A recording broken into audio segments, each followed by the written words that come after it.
మరొకసారి నాకు ఈ అవకాశాన్ని ఇచ్చినందుకు దేవునికి, అలాగే ఫెలోషిప్లో ఉన్నటువంటి సేవకులకి నేను థ్యాంక్స్ చెప్తున్నాను. మొట్టమొదటిగా చూసినట్లయితే యేసుస్వామి పరలోకాన్ని వదిలి భూలోకానికి ఆయన మానవులుగా జన్మించి ఈ యొక్క భూలోకంలో ఆయన 33.5 సంవత్సరాలు ఆయన జీవించారు. తర్వాత తండ్రి పంపించినటువంటి పని పూర్తి చేసిన తర్వాత ఆయన సిలువలో ఆయన 7 మాటలను పలికారు. తర్వాత ఆయన మరణించారు. ఆ రోజునే మనము గుడ్ ఫ్రైడేగా మనం సెలబ్రేట్ చేసుకుంటున్నాం. మరలా ఆయన చనిపోయిన దేవుడు కాదు, కానీ ఆయన మరలా తిరిగి లేచినటువంటి దేవుడు. ఆయన తిరిగి లేచినటువంటి పునరుద్ధరణ దినాన్ని మనం గుడ్ ఫ్రైడేగా కూడా మనము ఆచరిస్తూ ఉన్నాం. హల్లెలూయా. అలాగే ఇప్పుడు మనం ఇప్పటి వరకు యేసుస్వామి పలికినటువంటి 7 మాటలని మనం ధ్యానం చేసుకోబోతూ ఉన్నాము. కానీ మొట్టమొదటి మాటను మనం ధ్యానించుకున్నాము. ఇప్పుడు రెండో మాటను ధ్యానించుకోబోతున్నాము. ఆయన పలికినటువంటి 7 మాటల ద్వారా ఆయన కలిగి ఉన్నటువంటి 7 గుణాలని మనకి ఆయన తెలియజేయాలనుకుంటున్నారు. ఎందుకంటే ఆయన కలిగి ఉన్నటువంటి గుణాలు మనం కూడా కలిగి ఉండాలి అని చెప్పి ఆయన ఆశపడుతూ ఉన్నారు. మొట్టమొదటి మాటలో మనం చూసినట్లయితే, వీరు ఏం చేయించున్నారో వీరు ఎదురు కనుక వీరికి క్షమించు అని చెప్పి ఆయనను బాధపడుతున్నటువంటి ప్రతి ఒక్కరిని కూడా ఆయన క్షమించినటువంటి ఆయన ఒక గొప్ప మనసును మనం చూసాము. అలాగే ఆయన పలికినటువంటి రెండో మాటలు కనుక మనం ఒకసారి లూకా సువార్త 23వ అధ్యాయము వచనాన్ని చదువుకుందాం. 23వ అధ్యాయం 43వ వచనాన్ని మనం చదువుకుందాం. అందుకు ఆయన వారితో, నేడు నీవు నాతో కూడా పరదేశంలో ఉండు అని నిశ్చయముగా నీతో చెప్పుచున్నాను అని.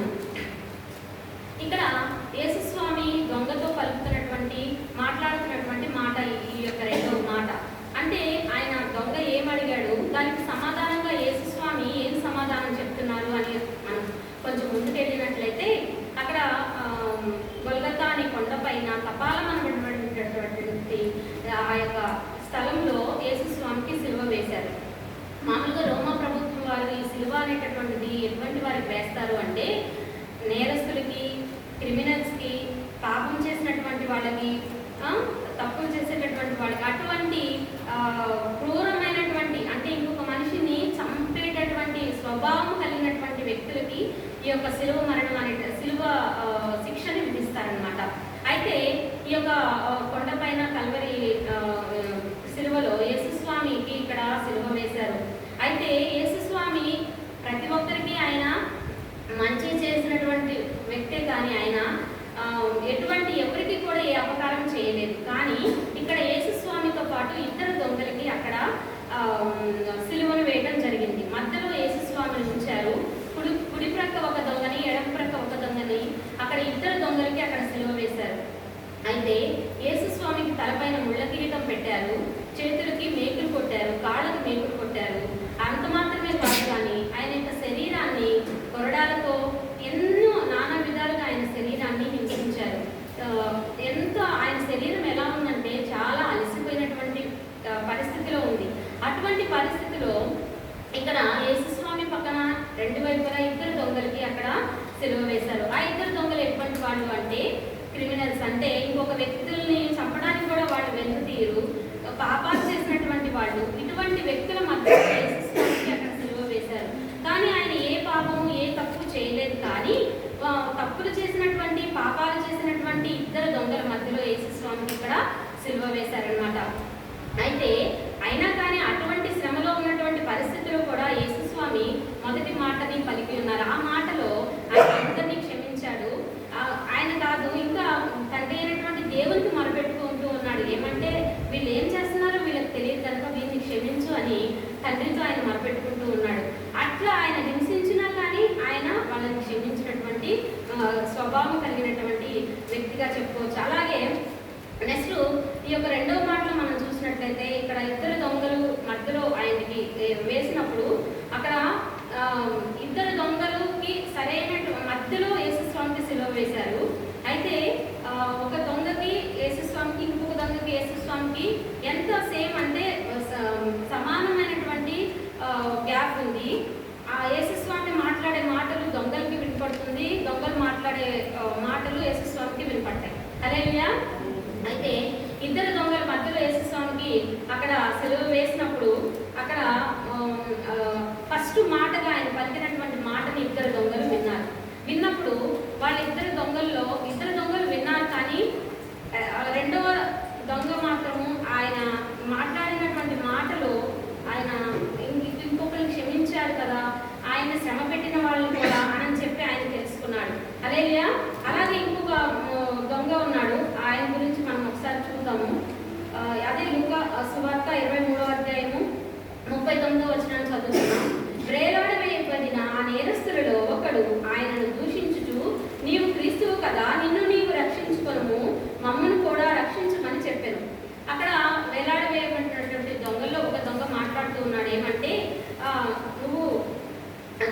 కదా, మరి దేవుడు క్రీస్తు అని చెప్పి చెప్పుకుంటావు కదా, మరి నిన్ను రక్షించుకో, మమ్మల్ని కూడా రక్షించు అని చెప్పి ఇక్కడ ఆయనని దూషిస్తూ మాట్లాడుతూ ఉన్నాడు అన్నమాట, తిడుతూ ఉన్నాడు.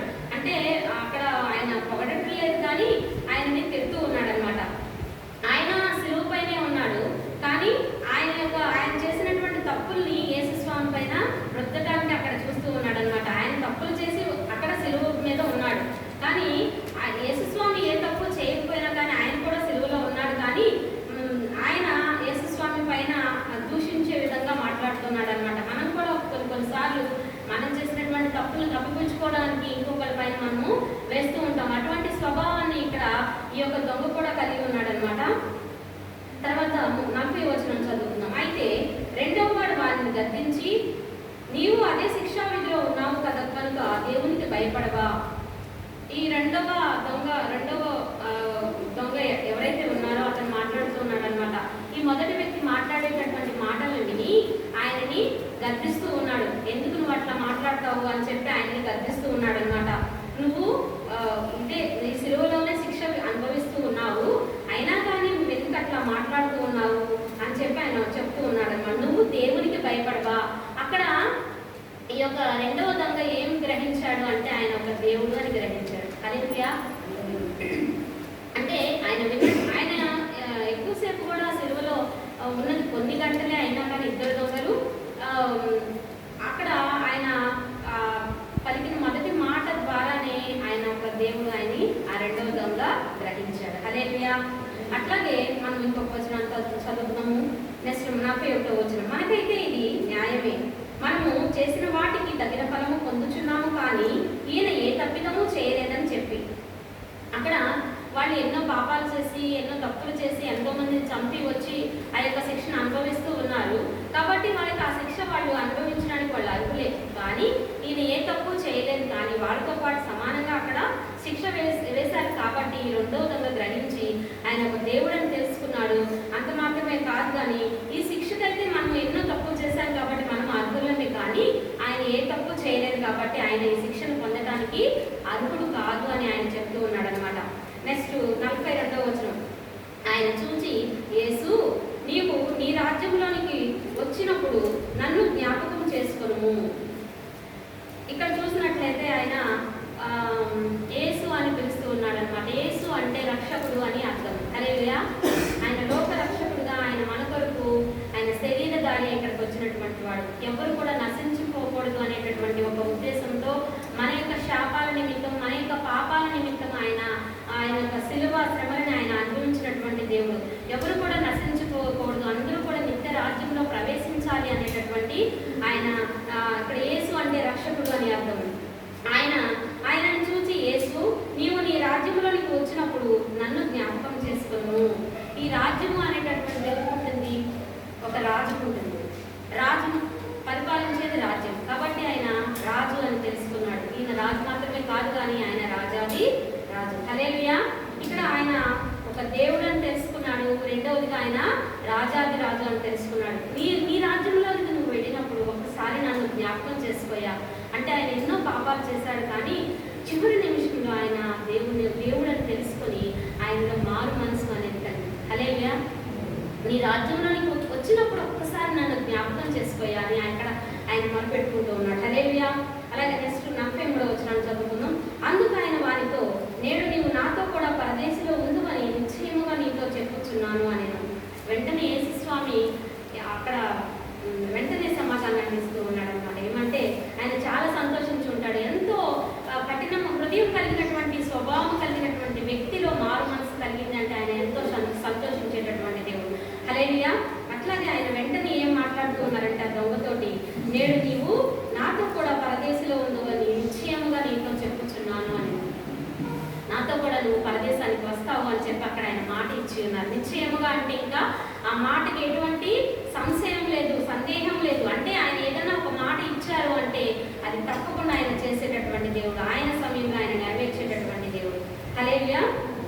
అట్లా ఇక్కడ పరదేశి అని చూసినట్లయితే పరదేశి అంటే యేసుస్వామి ఈ లోకానికి రాకమునుపు జీవించక మునుపు ఆయన చనిపోక మునుపు ఏమంటే ఈ లోకంలో నీతిమంతులుగా ఎవరైతే జీవించి చనిపోయి ఉంటారో వారి యొక్క ఆత్మలు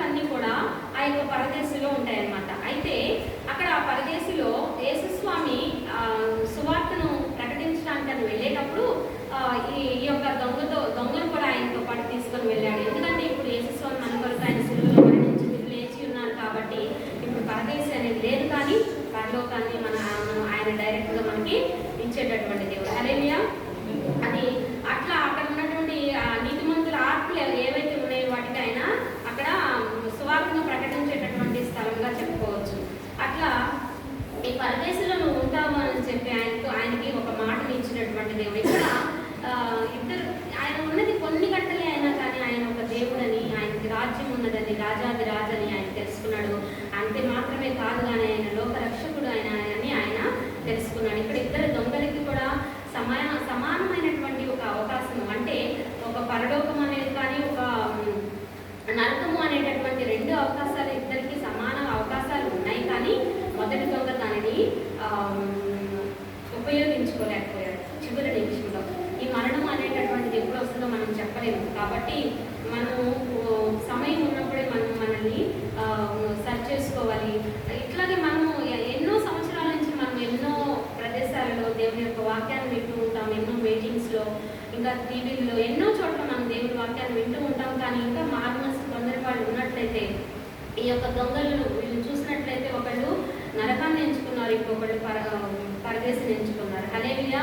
అంటే ఇద్దరికి సమాన అవకాశం ఉంది, కానీ ఒకళ్ళు ఉపయోగించుకోలేకపోయారు, ఇంకొకళ్ళు ఉపయోగించుకున్నారు. అందరికీ కూడా దేవుడు సరైనటువంటి అవకాశాన్ని ఇస్తారు, కానీ మనం ఎంచుకునేటటువంటి ఆ యొక్క అవకాశాన్ని దేవుడు మనకే ఇస్తాడు. ఎందుకంటే ఇక్కడ నరకము ఎంచుకున్నటువంటి వ్యక్తి ఎక్కడికి వెళ్తాడు? నరకానికి వెళ్తాడు. అక్కడ ఎట్లా ఉంటుంది? నరకంలో అగ్ని ఆరదు, పురుగు చావదు. అట్లా పరిస్థితిలోకి ఆ మొదటి వెళ్ళిపోయాడు. కానీ రెండవ దొంగ దేవుడిని, ఆయన దేవుడని తెలుసుకున్నాడు కాబట్టి చివరి నిమిషంలో అయినా సరే ఆయన దేవుడని తెలుసుకున్నాడు కాబట్టి ఆయన పరదేశంకి వెళ్ళాడు.